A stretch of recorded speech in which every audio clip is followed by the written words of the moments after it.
বাণী মোবারক শ্রবণের বিনীত আহ্বান জানাচ্ছি।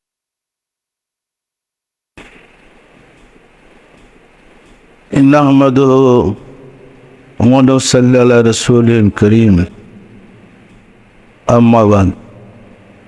সম্মানিত আশিক রাসূলেরা, আপনারা আমার সালাম গ্রহণ করুন। আসসালামু আলাইকুম ওয়া রাহমাতুল্লাহি ওয়া বারাকাতুহু। সম্মানিত আশিক রাসূলেরা, নিশ্চয়ই আপনারা অবগত আছেন ঈদে মিলাদুন নবী আমাদের সামনে এসে গিয়েছে। এই ঈদে মিলাদুন নবী আমাদের উদযাপন করা, পালন করা প্রয়োজন আছে না নাই? এক সময় আমাদের দেশে ঈদে মিলাদুন নবী শব্দটা ছিল না। ফাতেহায়ে দুহাজ দহম নামে সরকারি ছুটি ছিল। কোনো সংগঠন সিরাতুন নবী পালন করত, মিলাদুন নবী নামটাও ছিল। রাব্বুল আলামিনের অপারদয় আমরা চেষ্টা করে ঈদে মিলাদুন নবীকে 96 সাল থেকে সরকারিভাবে, রাষ্ট্রীয়ভাবে বাস্তবায়ন করার সুযোগ পেয়েছে। আমার মনে আছে, আপনারা হয়তো জানেন, প্রথম বছর যখন আমরা ঈদে মিলাদুন নবী প্রস্তাব দিয়ে বাস্তবায়ন করেছিলাম এবং বাংলাদেশ সরকার ঈদে মিলাদুন নবীর পক্ষকালব্যাপী সেমিনার বাইতুল মুকাররমে উদযাপন করার জন্য তৎকালীন রাষ্ট্রপতি ও ধর্মমন্ত্রী অংশগ্রহণ করেছিলেন। ওই অনুষ্ঠানে এক শ্রেণীর লোক জুতা হামলাও করেছিল। অনুষ্ঠানের মধ্যে জুতা ফিকাফিকি সরাসরি করেছিল, কারণ তাদের চিন্তা চেতনা ছিল জঘন্য বেদাত। রাব্বুল আলামিনের অপার দয়ায় পর্যায়ক্রমে আস্তে আস্তে মানুষের কাছে ঈদে মিলাদুন নবী গ্রহণযোগ্যতা লাভ করছে না করে নাই? আল্লাহ পাকের অপার দয়ায় পর্যায়ক্রমে ঈদে মিলাদুন নবীর একটা সাফল্যতা আমরা বলতে পারি আসছে না আসে নাই? কিছুক্ষণ আগে বাংলাদেশ সরকার কিভাবে ঈদে মিলাদুন নবী উদযাপন করার সিদ্ধান্ত নিয়েছেন এবং ঘোষণা দিয়েছেন, আপনারা অবগত হয়েছেন। সম্মানিত আশিক রাসূলেরা, ইহা কি আল্লাহ এবং আল্লাহ রাসূলের জন্য আমাদের বিজয় নয়? যে দেশে ঈদে মিলাদুন নবীকে শিরিক বেদাত বলা হয়, সেদিকে সর্বস্তরে ঈদে মিলাদুন নবী রাষ্ট্রীয়ভাবে উদযাপন হচ্ছে। ইহা কি আমাদের জন্য চরম বিজয় নয়? সম্মানিত আশিক রাসূলেরা, আমরা চেয়েছিলাম, আমরা তো রাসূলের জন্য একা নই, উম্মতে মুহাম্মদী সবাই তো রাসূলের উম্মত। সবার জন্য তো এই দিনটা আনন্দের দিন, সবাই উদযাপন করুক। রাব্বুল আলামিন দয়া করে সুযোগ করে দিয়েছেন, সবাইকে ঈদে মিলাদুন নবী পালন করার মতো সুযোগ আসছে না আসে নাই? সম্মানিত আশিক রাসূলেরা, আসলে বিধর্মীদের ষড়যন্ত্র চক্রান্তের কারণে আমরা কিন্তু মূল ইসলাম থেকে অনেক দূরে সরে পড়েছি। পর্যায়ক্রমে আমরা চেষ্টা করছি মূল ইসলামটা কী ছিল, আমরা কি হারিয়ে ফেলেছি, চেষ্টা করেছি আবার কি আনা প্রয়োজন। পর্যায়ক্রমে চেষ্টা করতেছি উহাকে মানুষের কাছে তুলে ধরতে। রাব্বুল আলামিনের দয়ায় মানুষও সাদরে উহা গ্রহণ করছে না করে নাই? আমরা ইতিপূর্বে যে ব্যবস্থাগুলো নিয়েছি সরকারিভাবে, প্রায় অনেকগুলোই রাষ্ট্রীয়ভাবে গ্রহণযোগ্যতা লাভ করেছে, বাস্তবায়ন হয়েছে। তো আমরা চাই বলের মধ্যে না থেকে আমরা সত্যটা ঠিক করে নিই। এবারে আমাদের ওনারা প্রস্তাব রেখেছিলেন রাসূলের জন্ম মৃত্যু 1 তারিখ নয়, এটা সংশোধন করে ফেলেন। হয়তো একটু ঝামেলা বেজে গেছে, এটা হয় না। আশা করে যে আল্লাহ দয়া করে সুযোগ করে দিলে আস্তে আস্তে এটা ঠিক হয়ে যাবে। একটা ভুল ধর্ম আপনাকে মুক্তি দিতে পারে না, একটা ভুল কাজ করে আপনি উপকৃত হইতে পারেন না। এই যে বিভ্রান্তি ধর্মের মধ্যে ধর্ম না জানার কারণে, আর অবিশ্বাস্য হলেও সত্য, আমাদের দেশে যারা ধর্মে বেশি অক্ষ, ওনারা হয়েছেন ধর্মের বিশেষজ্ঞ। এই বিশেষজ্ঞদের যন্ত্রণায় মানুষ আর সত্যটাকে খুঁজে পাচ্ছেন। সত্য না মিথ্যা বলেন? যেমন আমাদের সমাজে ধারণা দেওয়া হয়েছে দাড়ি, টুপি, জুব্বা, পাগড়ি হলো ধর্ম। আসলে কোনোটাই ধর্ম না। দাড়ি, টুপি, জুব্বা, পাগড়ি, ঢিলাগুলো তো ধর্ম না। ধর্ম তো কলমের ব্যাপার। এই জুব্বা, পাগড়ি, দাড়ি, টুপি তো সব ধর্মের লোকেরই আছে। জুব্বা, পাগড়ি, দাড়ি, টুপি পড়লে কি আর ইমানদার হয়?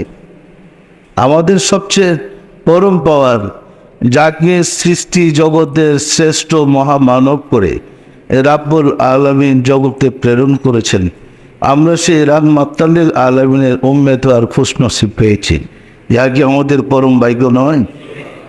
সেটাকে আমাদের ধরে রাখতে হবে না? রাসূল কি চেয়েছেন? আপনি এখনো আরবে যান, এক শ্রেণীর লোক এসে বলছে, ইয়া রাসূলুল্লাহ, আমরা ইসলাম গ্রহণ করতে পারে টিকি রাখবো। ওই যে পিছন দিক দিয়ে সারা মাথা মুন্ডাইয়া পিছনে 1 বিঘত লম্বা 1 গোছ চুল রাখে, টিকি। টিকি বুঝেন তো? যে আমরা টিকি রাখবো, ইসলাম গ্রহণ করতে পারি। আল্লাহ রাসূল বললেন, টিকিতে তোমাকে ধর্ম থেকে দূরে সরাইবে না, ইমান থেকে দূরে সরাইবে না, আমার থেকে দূরে সরাইবে না, রাখো, আমাকে বিশ্বাস করো। আরেক শ্রেণীর লোক এসে বলছেন, ইয়া রাসূলুল্লাহ, আমরা সন্ধ্যার সময় উলুধ্বনি দেব, ইসলাম গ্রহণ করতে পারে। আল্লাহ রাসূল বলেন, আপত্তি নেই, ইসলাম গ্রহণ করো, আমাকে বিশ্বাস করো, কিন্তু তুমি উলুধ্বনি দেয়। এখনও আরবে হজের সময় দেখা যায় এক শ্রেণীর লোক মাগরিবের নামাজের সময় উলুধ্বনি দেয়। এরা কিন্তু হিন্দু মনে করেন না, এরাও মুসলমান, এরাও রাসূলের আসে। আরেক শ্রেণীর লোক বললো, ইয়া রাসূলুল্লাহ, আমরা ইসলাম গ্রহণ করতে পারি, আমরা পয়তা বলবো। পয়তা বুঝেন তো? আল্লাহ রাসূল বলেন, পয়তা তোমাকে ইমান ঠেকাইবে না, পড়ো পয়তা, তবু আমাকে বিশ্বাস করে। দেখেন তো রাসূল কত উদার মনের লোক ছিলেন।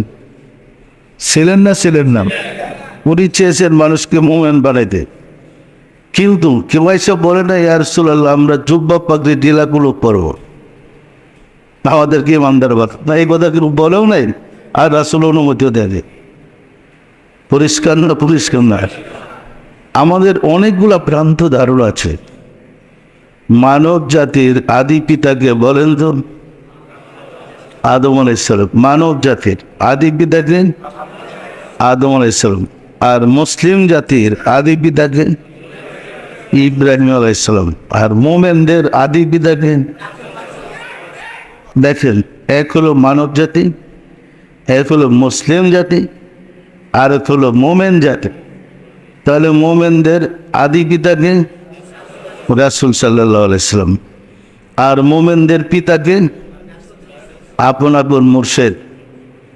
পরিষ্কার? মুমিনদের পিতাকে আপন আপন মুর্শিদ, আর মুমিনদের আদি পিতা রাসূল সাল্লাল্লাহু আলাইহি সাল্লাম। মুসলমানদের আদি পিতা ইব্রাহিম আলাইহিস সালাম, এবং মানব জাতির আদি পিতা সম্মানিত আশিকা রাসূলুল্লাহ। মানব জাতির আদি পিতা অর্থাৎ হচ্ছে আদম থেকেই এই মানে এই পৃথিবীতে মানবের সিস্টেমটা চালু হয়েছে। এই গ্রহে আদম এবং হাওয়া থেকে মানবের সিস্টেমটা আসছে, তাই মানব জাতির আদি পিতা। কিন্তু আমরা মনে করি আদম সবচেয়ে বড় নবী, কথাটা কিন্তু ঠিক না। কি বলেন? এই আদম আলাইহিস সালাম নূরে মুহাম্মাদীকে ধারণ করার কারণে উনি নবী হয়েছেন। আপনার রাসূল বলেন, বইস্তু মুআল্লিমান, আমি শিক্ষক রূপে প্রেরিত হয়েছি। মানে জন্মের আগের দিনও শিক্ষক ছিলেন। অন্যত্র আল্লাহ রসুল বলেন, আদম যখন মাটি এবং পানির মধ্যে অবস্থান করেন তখনও আমি নবী ছিলাম। তাহলে আদম নবী হয়েছেন রাসূলের নূরে মুহাম্মদীকে ধারণ করার কারণে। কতটা পরিষ্কার বুঝে না আসলে আপনি ধর্মটা করবেন কি? শুধু মারফতই ডাকবেন?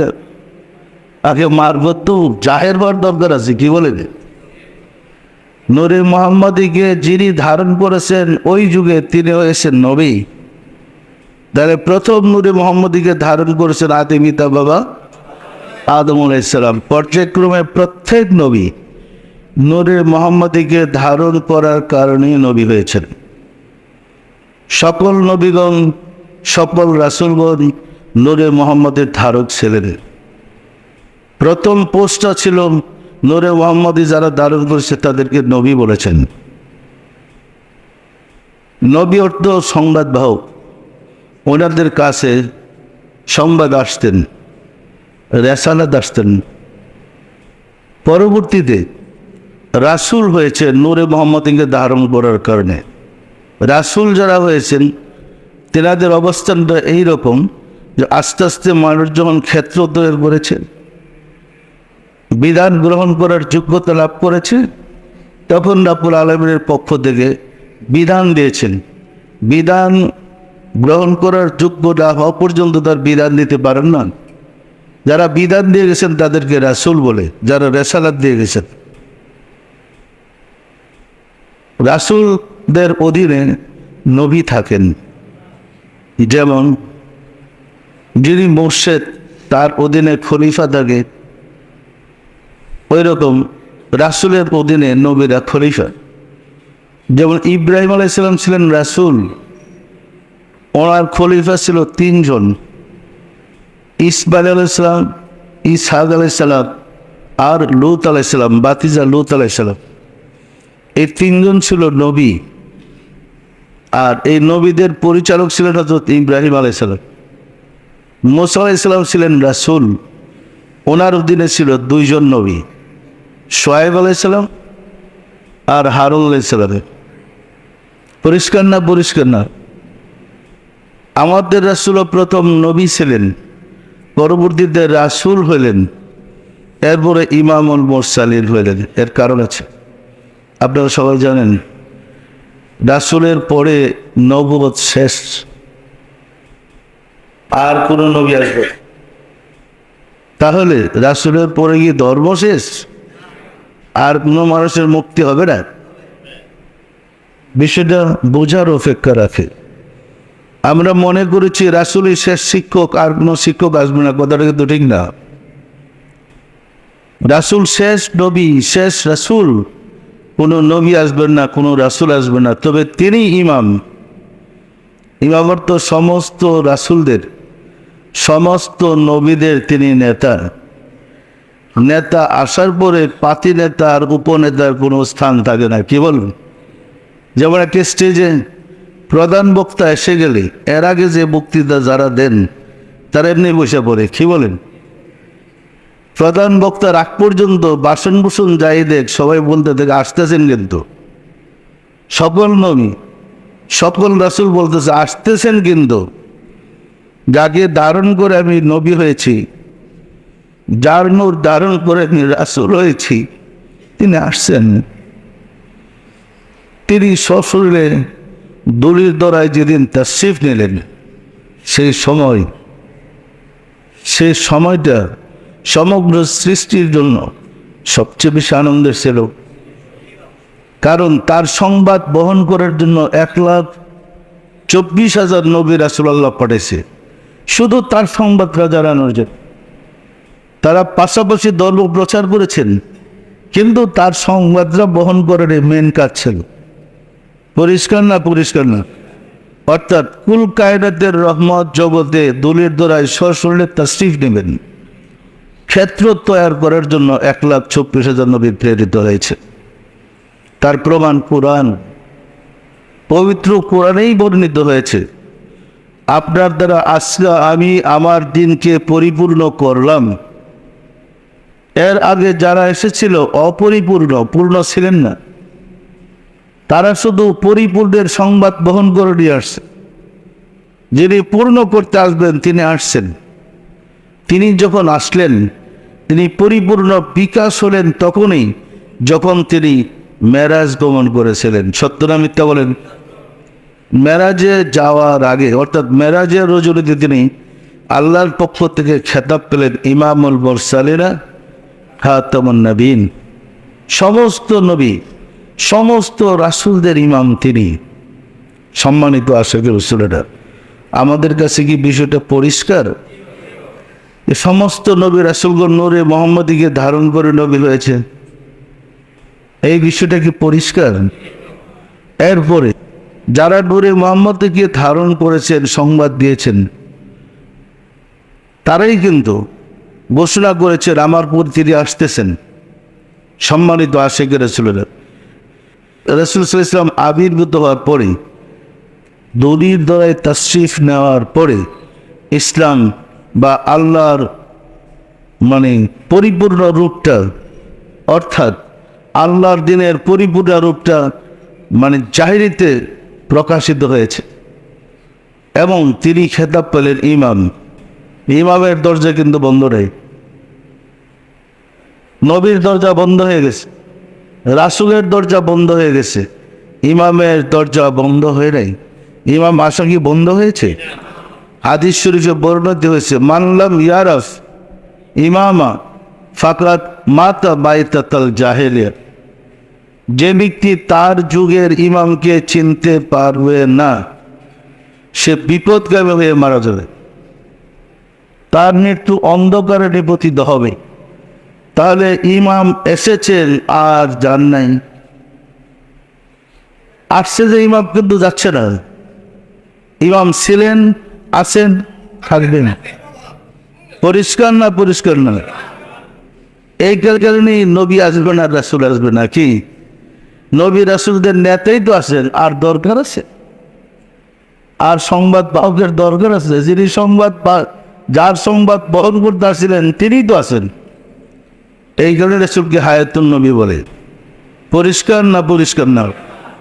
রাসূলের পরে আর কোনো নবী আসবেন না, আর কোনো রাসূল আসবেন না। পরিপূর্ণ ইসলাম বিকাশ লাভ করেছেন উনি পর্যায়ক্রমে ইমাম হিসাবে মানুষকে সিরাতুল মুস্তাকিমে টেনে উঠাইয়া নেবেন। তিনি ছিলেন, থাকবেন। তবে স্থূল নয়, তিনি সূক্ষ্মে, তিনি সশরীরে না, সশরীরের ভিতরে।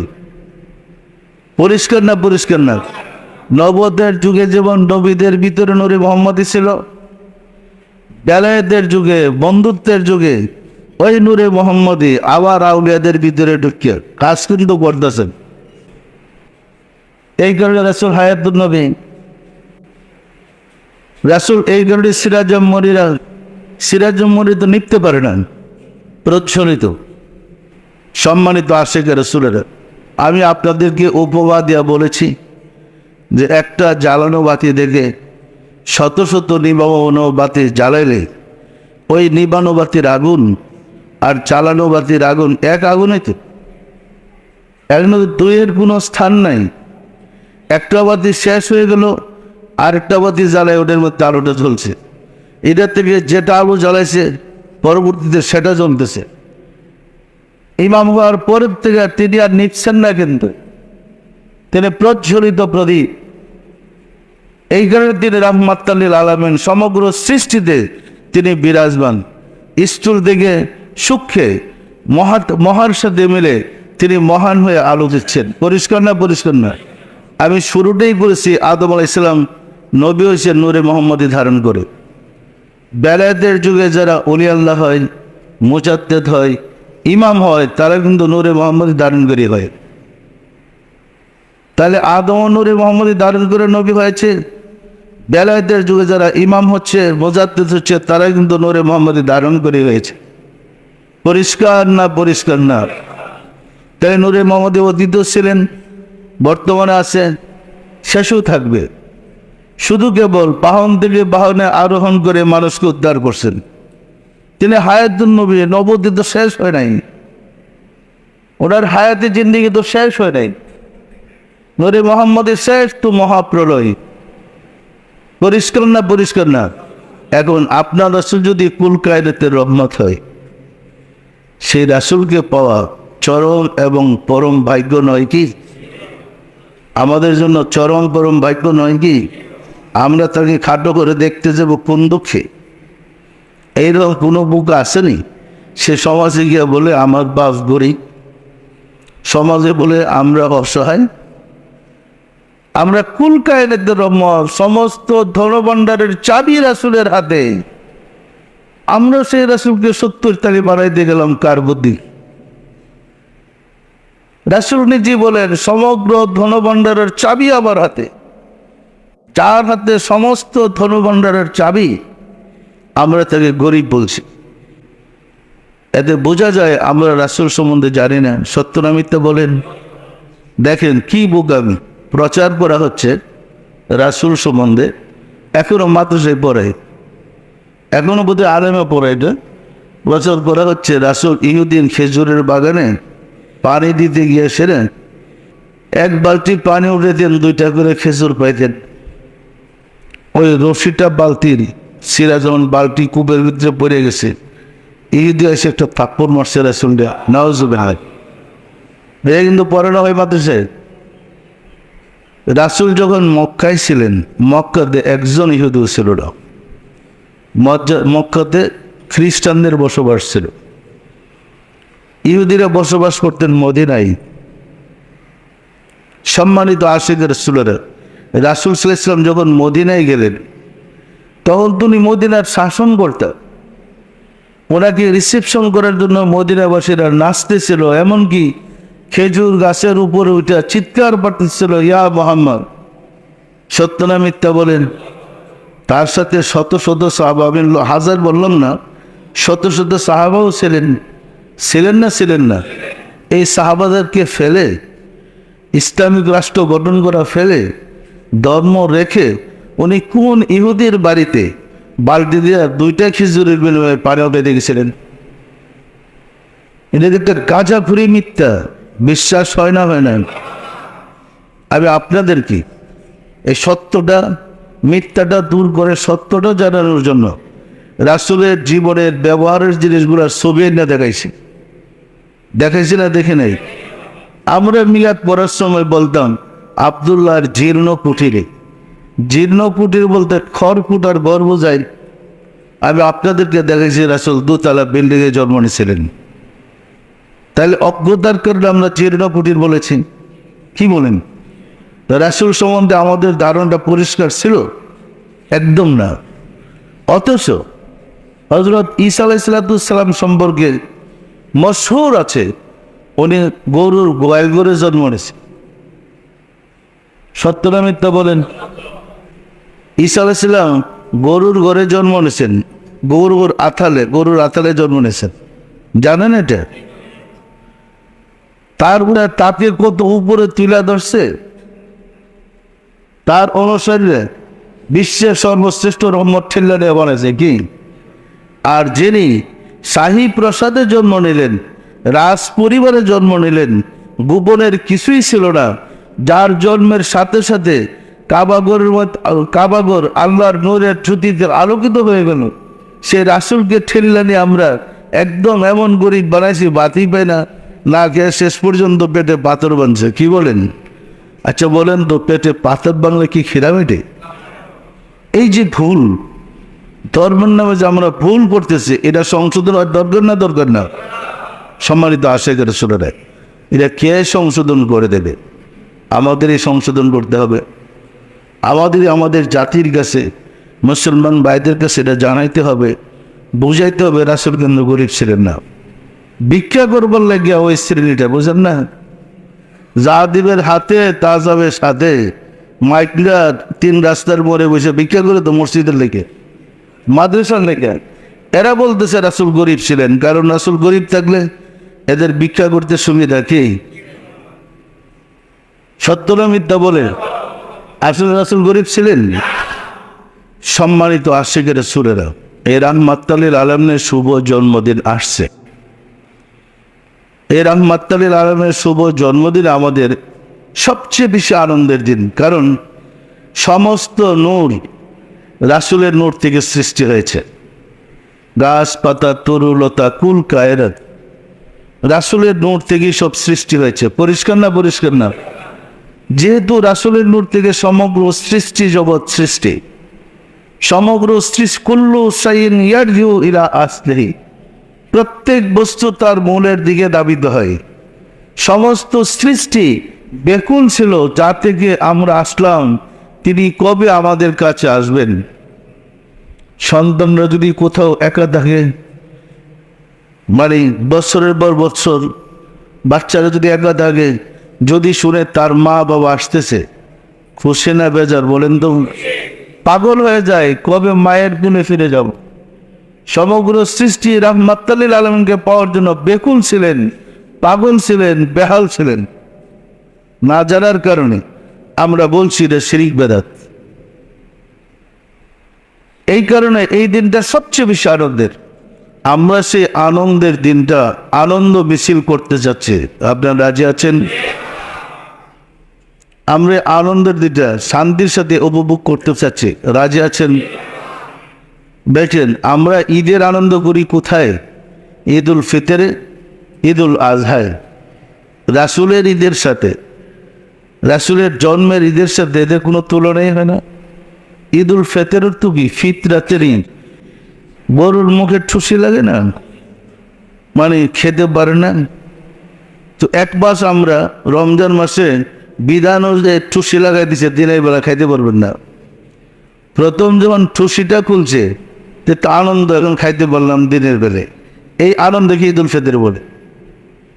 ঈদের সাথে শর্ত আছে, তুমি যে দিনে খাওয়া, একবার যে তুমি রোজা পালন করছো, তোমার রোজা কবুল হইতে হবে।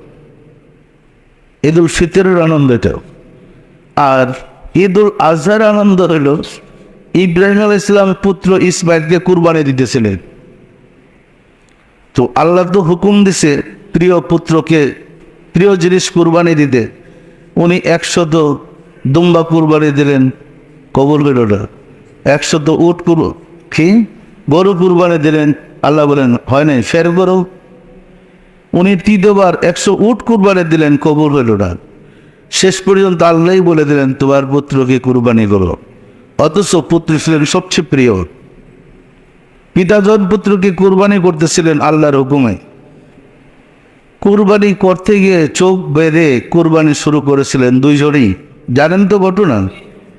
যখন কুরবানি হইল, আমি সংক্ষেপ বলছি, যখন কুরবানি হইল, হওয়ার পরে ওই চোখ থেকে কাপড় খোলা, মানে ব্যান্ডেজ খুলে বাঁধানো কাপড়টা খুলে দেখে ছেলে তো পাশে দাঁড়িয়ে দিছে, দুম্বা কুরবানি হয়ে গেছে। এটা আনন্দের না কষ্টের বলেন তো?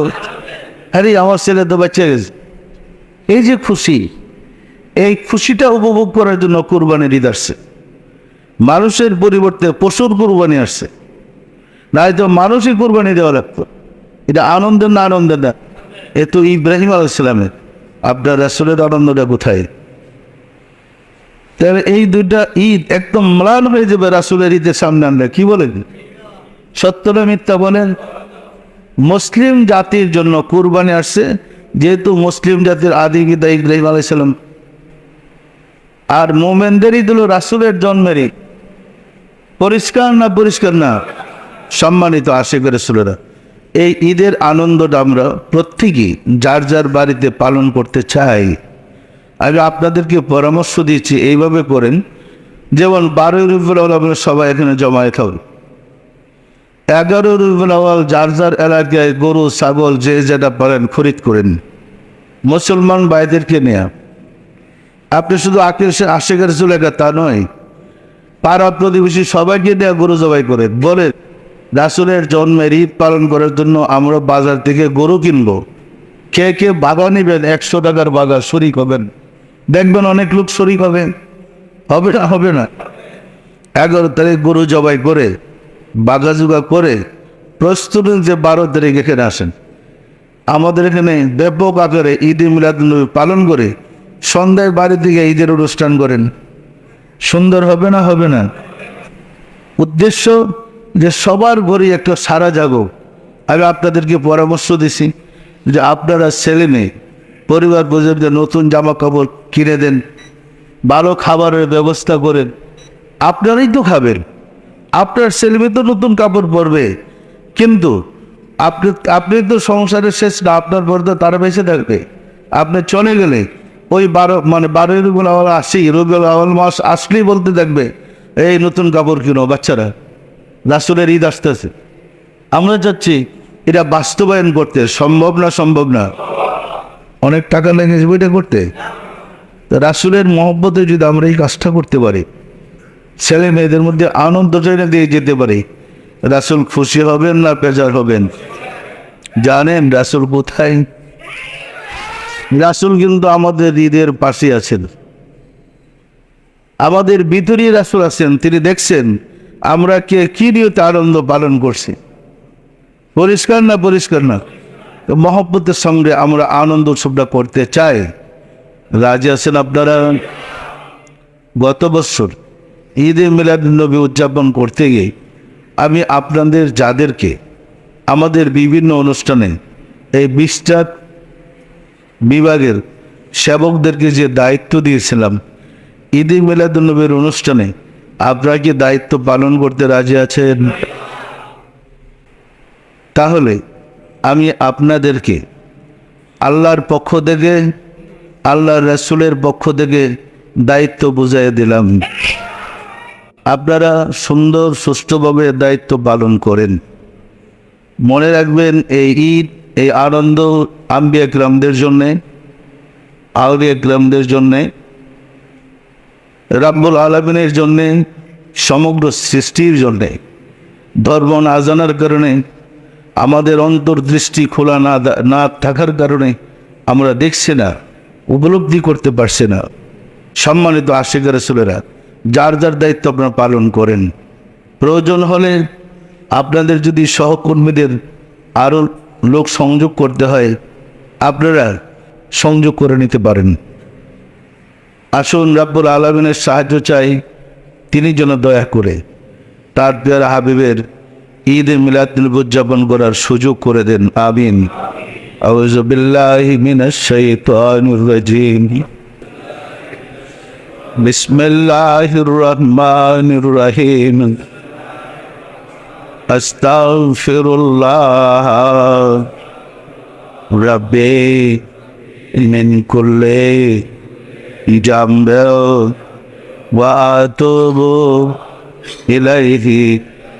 আয় আল্লাহ, জীবন ভর নফসের খায়েশে, শয়তানের ফেরেবে যত প্রকার গুনাহ করিয়াছি, সমস্ত গুনাহ হইতে তোমার নিকট তওবা করিতেছি।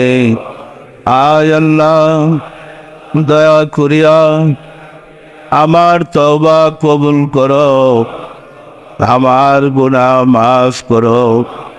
লা ইলাহা ইল্লাল্লাহু মুহাম্মাদুর রাসূলুল্লাহ। সবাই দিলের হাত উঠে বলেন আল্লাহুম্মা আমিন। ওগো দয়াল মাওলা, দয়াল খুদা, অদম কাঙ্গাল ভিক্ষুকেরা পবিত্র জুমার দিনে জুমার নামাজ পড়লাম। তোমার প্যারা হাবিবের শুভ জন্মদিন স্মরণে আশিক রাসূল সম্মেলন উদযাপন করার জন্যে আশিক রাসূলদের সেবকদেরকে দায়িত্ব বিতরণ করে দিলাম। মাওলা গো, মিলাদ শরীফ পড়লাম, তওবা করে তোমার শাহী দরবারে জোরহাত করে মাফ চাই। জীবনে যত ভুল বেয়াদবি করেছি, দয়া করে মাফ করে দাও, মাফ করে দাও রে মাওলা। আমাদের ভুল বেয়াদবিকে মাফ করে দাও, আমাদের ইবাদত সমূহ কবুল করে নাও, এর ফজিলত পৌঁছে দাও তাজদার মদিনা।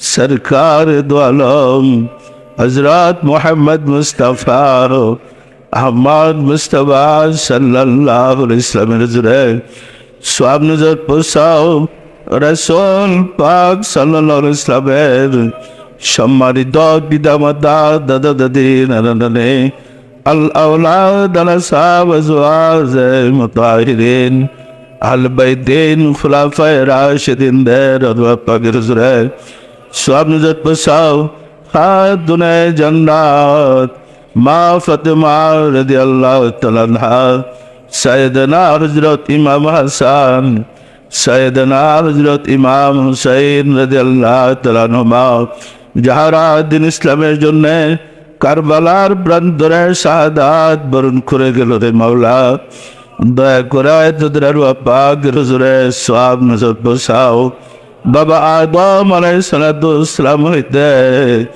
রাসূল সাল্লাল্লাহু আলাইহি ওয়াসাল্লাম পর্যন্ত যত আম্বিয়া আলাইহিস সালাতু ওয়াসসালাম দারুল বাকায়ে তাশরিফ নিয়েছেন তাদের আরওয়াহ বাগের হুজুরে সওয়াব নজর বসাও সব নজর বসর মাওলা আমার মুর্শিদ পিরানে পীর দস্তগীর সুলতানুল মশায়েখ সুলতান ইয়া মুজাদ্দাদ ইয়া তরিকার ইমাম শাহ চন্দ্রপুরী রহমাতুল্লাহ আলাইহি তার সরদরমণি হযরত বারমা রহমাতুল্লাহ আলাইহি সব নজর বসর মাওলা হযরত খাজা বাউদ্দিন নকশবন্দ রহমাতুল্লাহ मुजद्दिद अल-फैसानी रहमतुल्लाह ख्वाजा माइनुद्दीन चिश्ती रहमतुल्लाह बड़ो पीर अब्दुल कादिर जिलानी रहमतुल्लाह ताদের তরিকার সিলসিলায় যত পীর ওলি গাউস কুতুব তামাম পৃথিবীর মোমেন মোমেনাত